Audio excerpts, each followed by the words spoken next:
you, if you work smart this year, are going to be downloading all kinds of free resources. Textures, patterns, public domain imagery, brushes, on and on.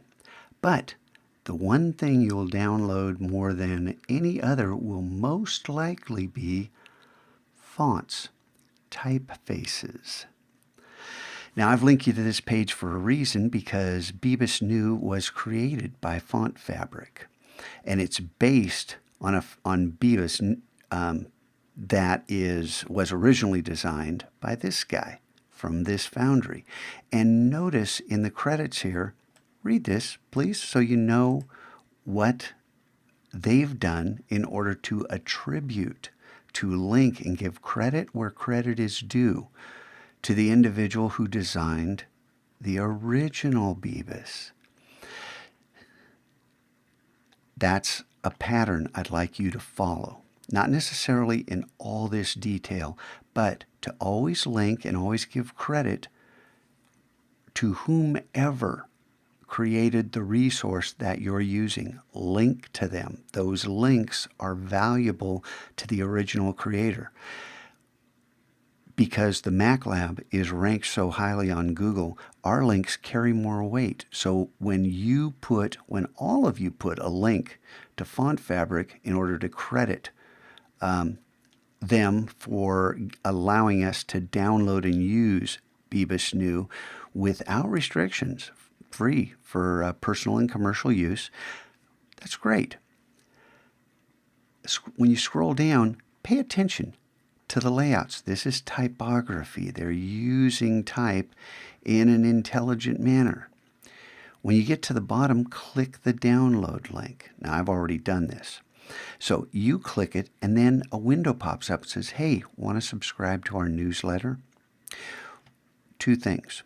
Number one, it's polite, once again, because the more subscribers they have to their newsletter, the better off they are, and the more likely Font Fabric is to give away more free resources.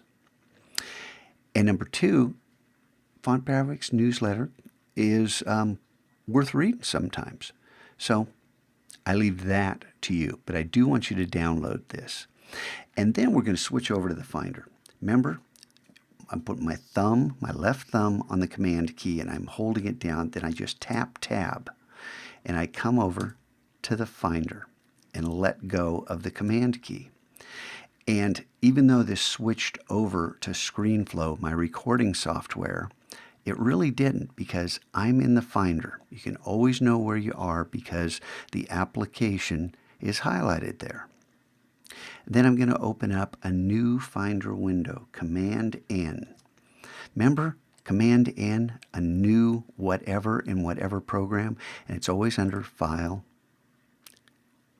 New. New Finder window, new folder, Shift-Command-N. That's different. So now in this new folder, which opens up because you followed the instructions, it opens up in your home. This should be your home. If it's not, you're not following instructions. Come to the downloads right here.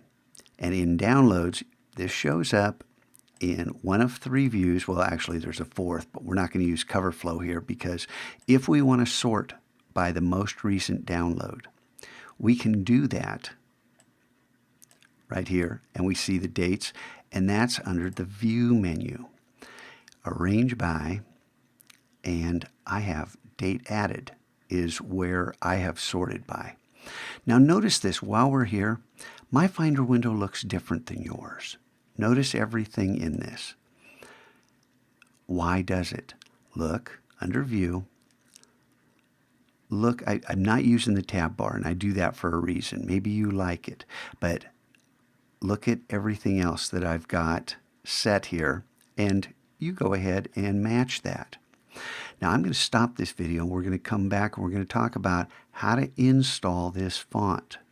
And yes, some of you, depending upon your browser settings, you may not have the zip file here, or you may, and you may also have the folder that emerges when we double click this zip.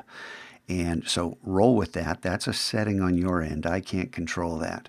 And we'll come back and we'll learn how to install and use free fonts.